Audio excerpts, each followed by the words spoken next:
Di sini ada huruf dal, dia sukun. Sekarang perhatikan media gambar di samping.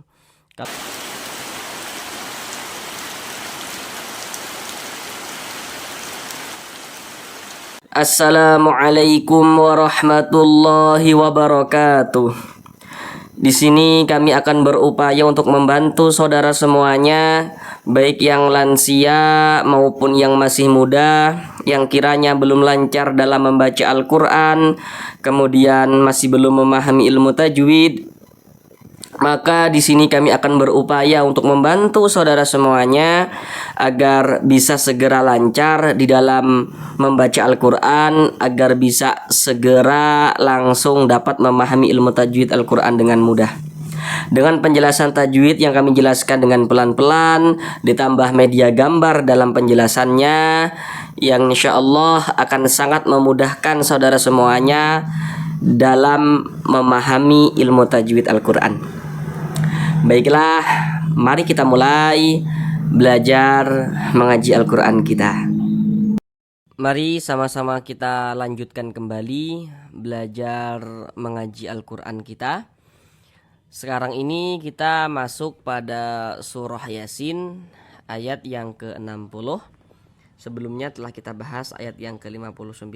Sekarang ini kita masuk pada surah Yasin ayat yang ke-60. Mari kita sama-sama baca terlebih dahulu dengan pelan-pelan. Setelah itu barulah kita sama-sama uraikan tajwidnya dengan pelan-pelan. Bismillahirrahmanirrahim.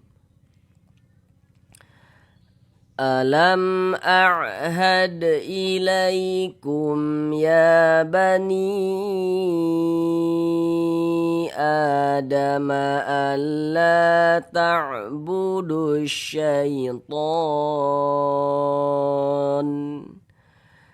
innahu lakum aduwwum mubin.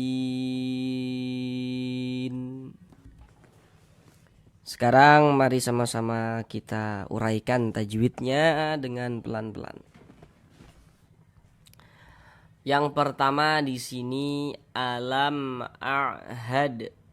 Di sini ada huruf mim sukun. Ini huruf mim, ini tanda sukun. Huruf sukun atau huruf mati, yaitu maksudnya sama saja ya. Tanda huruf sukun atau tanda huruf mati itu seperti ini ya. Ini mim sukun, setelahnya huruf hamzah atau mim sukun bertemu dengan huruf hamzah. Bagi saudara yang belum tahu, kalau ada huruf alif ada tanda bacanya. Nih tanda bacanya ada harokatnya. Huruf alif kalau memiliki tanda baca maka itu adalah huruf hamzah. Nah, ingat ya, huruf alif kalau ada tanda bacanya maka itu adalah huruf hamzah.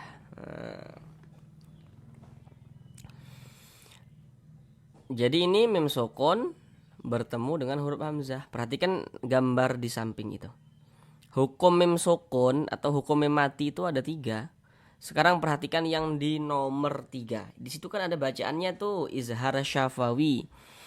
Jadi kalau ada huruf mim sukun, kemudian huruf mim sukunnya itu tidak bertemu dengan huruf ba, tidak bertemu dengan huruf mim.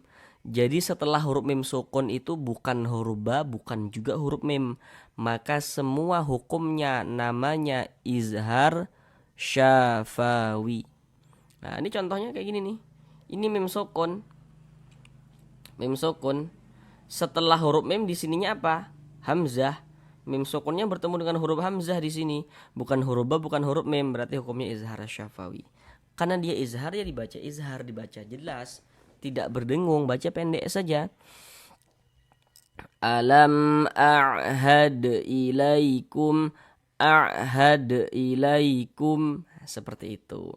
Kemudian di sini ada huruf dal, dia sukun. Nah, tanda sukun tuh seperti ini. Perhatikan media gambar di samping. Huruf qalqalah ada 5. Salah satunya huruf dal. Jadi huruf-huruf qalqalah itu kalau dia mati ya atau dia sukun itu pantulkan. Nah, ini kan huruf dal sukun, pantulkan. Ahad, ahad. Nah, seperti itu. Ini dia masuk pada qalqalah kecil, qalqalah sugro. Karena dia berada di tengah bacaan kita. Nah, beda ceritanya kalau misalkan kita mengaji Al-Qur'an, kemudian kita berwakaf. Berhenti kita tepat di huruf qalqalah. Baru qalqalah kubro. Sedangkan ini kan kita tidak berhenti di huruf dal ini. Di tengah bacaan kita, maka ini qalqalah kecil, qalqalah sugro. Alam a'had ilaikum. Di sini ada huruf ya sukun. Huruf ya ini tanda sukun.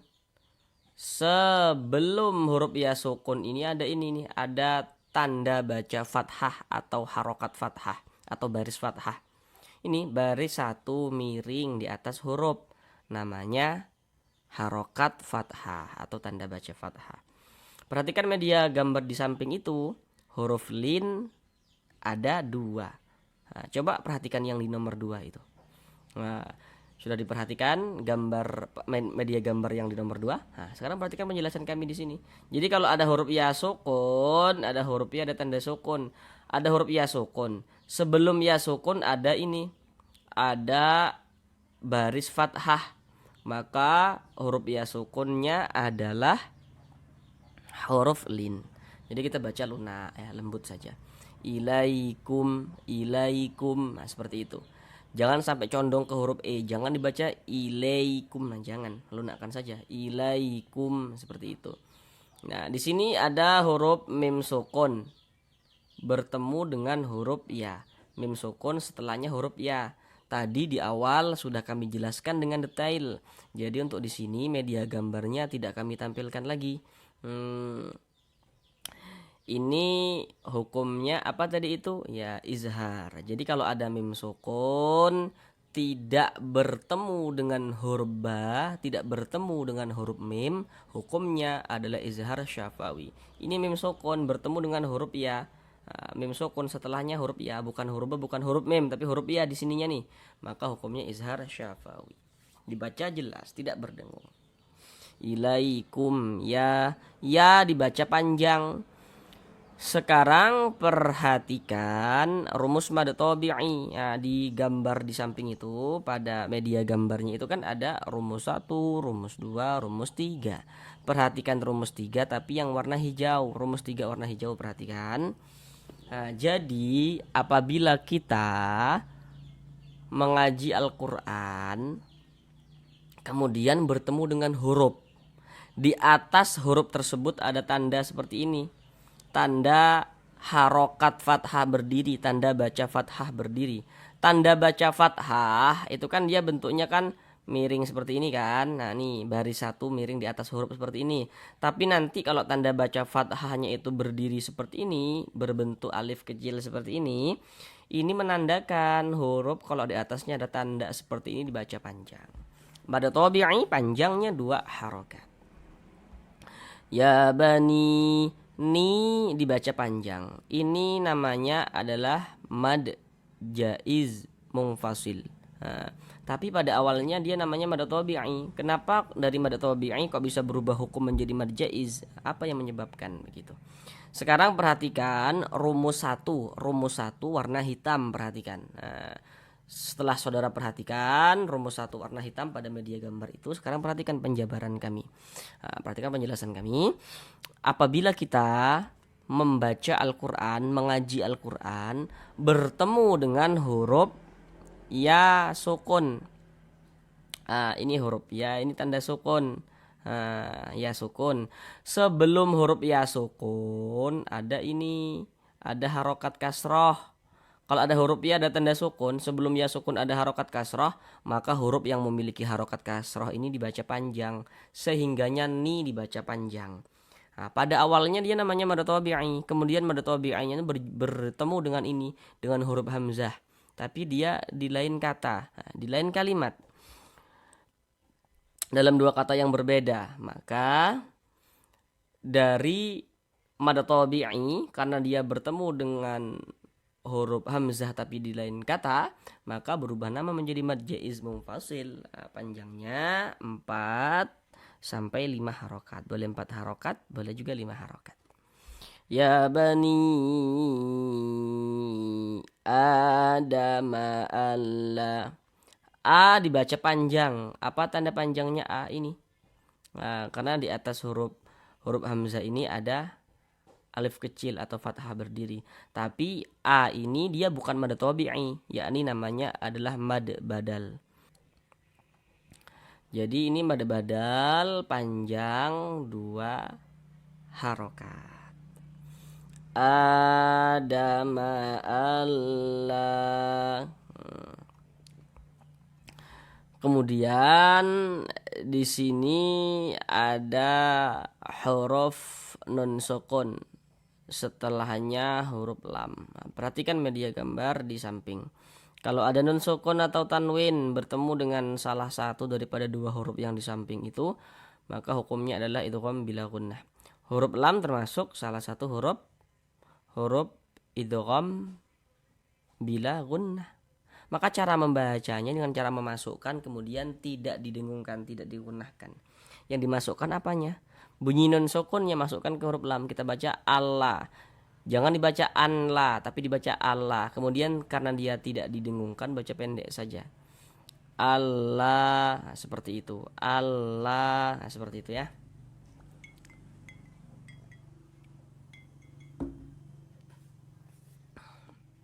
Kemudian la dibaca panjang.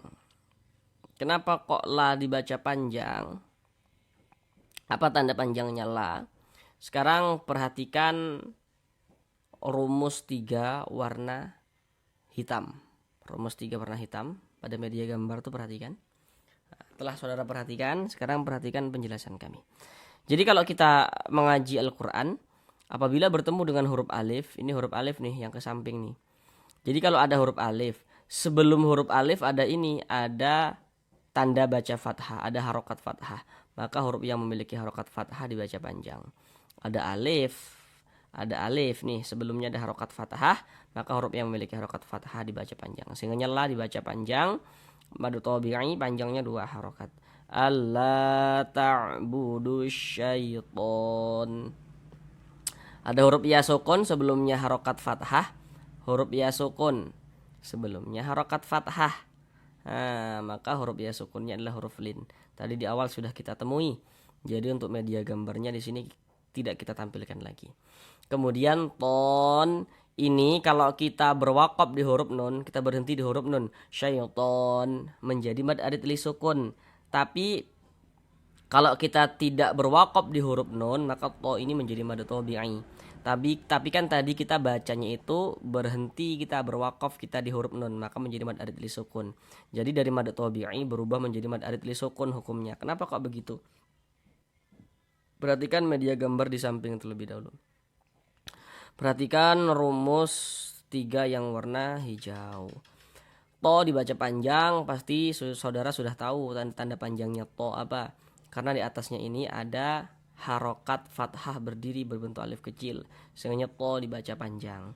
Kemudian mad tabi'nya bertemu dengan huruf yang kita sukunkan, maka berganti nama menjadi mad arid li sukun. Mad arid li sukun itu panjangnya boleh 2 harokat, boleh 4 harokat, boleh 6 harokat. Yang terpenting kita harus konsisten dalam sekali bacaan. Kita harus memilih dalam setiap kita membaca Al-Quran itu kita harus milih. Kalau mad arid li sukun kita baca 2 harokat, maka semua mad arid li sukunnya kita baca 2 harokat. Kalau kita baca 4, semuanya kita baca 4 seperti itu. Tidak boleh selang-seling, tidak boleh. Huruf yang kita sukunkan mana? Huruf nun. Ini kalau kita berwakaf di huruf nun, kita baca syaiton. Jangan dibaca syaitoni. Jangan dibaca syaiton. Mengapa begitu? Jadi apabila kita mengaji Al-Quran, kemudian kita berwakaf, kemudian kita tuh berhenti tepat di huruf yang tidak dibaca panjang, hurufnya kita sukunkan. Ini kita berhenti di huruf non tidak dibaca panjang, karena berhenti di huruf yang tidak dibaca panjang, hurufnya itu kita sukunkan seperti itu. Syaiton. Di sini ada tanda wakaf jim. Ini namanya wakaf jaiz. Jadi maksudnya itu boleh berwakaf, boleh juga diwasolkan. Jadi kalau menemukan tanda wakaf seperti ini terserah kita. Mau berwakaf di sini juga silakan ya, mau berhenti di sini silakan. Tidak berhenti juga tidak apa-apa seperti itu. Kemudian di sini innahu, di sini ada huruf non bertasydid. Tanda tasydid itu seperti ini, seperti angka 3 terbalik nih. Nah, perhatikan media gambar di samping. Huruf non bertasydid, huruf mim bertasydid itu hukumnya adalah gunnah musyaddadah. Gunnah musyaddadah. Supaya saudara tidak bingung ya, karena nanti ada huruf nun, ada tanda tasydidnya, ada huruf mim, ada tanda tasydidnya, tapi hukumnya bukan gunnah musyaddadah. Kalau misalkan kemasukan nun sukun atau tanwin misalnya begitu. Jadi supaya tidak bingung, apabila kita mengaji Al-Quran kemudian kita menjumpai nun bertasydid, kita lihat sebelum huruf nun bertasydid itu kita lihat tanda bacanya. Ini kan nun bertasydid nih, tengok nih sebelumnya nih ada tanda baca kasroh. Kalau misalkan di sininya ini ada tanda baca kasroh atau fathah atau dhammah, berarti nun bertasydidnya itu hukumnya gunnah musyaddadah. Nun atau mim bertasydid itu hukumnya gunnah musyaddadah. Gunnah musyaddadah atau disebut juga dengan wajibul gunnah. Jadi cara membacanya itu kita gunnahkan, kita dengungkan. Ini suaranya itu kita tahan, kita panjangkan sejenak. Innahu, di bagian innya itu kita tahan, kita dengungkan. Innahu, seperti itu. Hu dibaca panjang, tanda panjangnya hu ini dia nih. Jadi kalau kita mengaji Al-Quran bertemu dengan huruf, di atasnya ada tanda baca dhammah tapi bentuknya terbalik. Tanda baca dhammah itu kan seperti ini harokat dhammah itu seperti ini. Tapi kalau dia bentuknya terbalik seperti ini, maka huruf kalau di atasnya ada tanda seperti ini dibaca panjang, sehingga hu dibaca panjang. Nah, ini namanya adalah mad silah qasirah atau mad silah sughra. Karena ini ada huruf hadhamir ya yang dibaca panjang, sebab dia berada di tengah-tengah di antara dua huruf hidup, dua huruf yang berharokat. Panjangnya sama, dua harokat juga. Innahu lakum, mem sukun bertemu dengan huruf ain. Nah, pasti saudara juga sudah bisa tahu, media gambarnya tidak kami tampilkan lagi. Apa hukumnya ini? Ya, hukumnya izhar syafawi, karena huruf mim sukunnya tidak bertemu dengan huruf ba, tidak bertemu dengan huruf mim. Ada huruf mim sukun, ini huruf mim ini tanda sukun mim sukun. Mim sukun yang tidak bertemu dengan huruf ba, tidak bertemu dengan huruf mim, hukumnya izhar syafawi. Baca jelas tak berdengung. Lakum aduwwum mubin. Huruf waw bertasydid yang dia itu bukan idgham.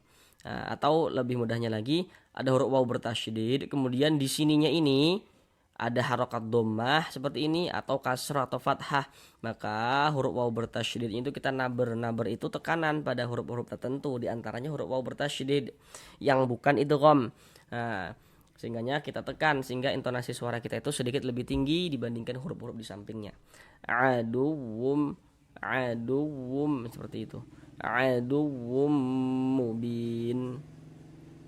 Tanwin bertemu dengan huruf mim. Perhatikan gambar di samping.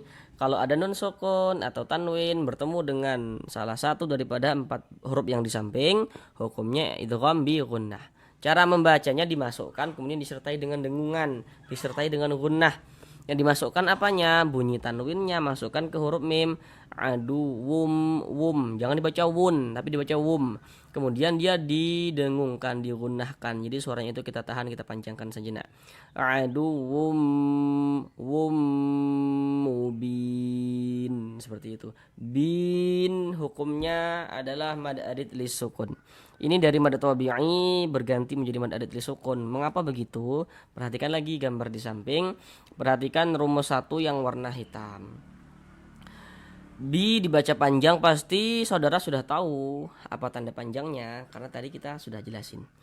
Nah, karena di sini ada huruf ya, ada tanda sukun, sebelumnya sukun ada harokat kasroh. Nah, maka huruf yang memiliki harokat kasroh dibaca panjang, sehingga bi dibaca panjang. Kemudian mad tabi'iynya bertemu dengan ini, dengan huruf yang kita sukunkan, berubah nama menjadi mad arid li sukun. Panjangnya mad arid li sukun tadi sudah kami jelaskan. Kemudian huruf yang kita sukunkan ini huruf nun. Kenapa huruf nun kok disukunkan? Tadi juga sudah kita jelaskan. Karena kita berwakaf tepat di huruf yang tidak dibaca panjang, hurufnya kita sukunkan. Sehingganya dibaca mubin, seperti itu. Kemudian di sini ada tanda wakaf, bentuknya itu lam. Ini namanya wakaf mamnu. Dilarang untuk berwakaf, maknanya itu. Tapi kalau wakaf mamnu itu terletak di akhir suatu ayat, ini kan di akhir ayat Yasin, di akhir daripada ayat ke-60 daripada surah Yasin ini kan, di akhir nih, maka tidak apa-apa kalau misalkan kita mau berwakaf tepat di wakaf mamnu ini, seperti itu. Sekarang mari kita ulang bersama-sama sekali lagi dari awal.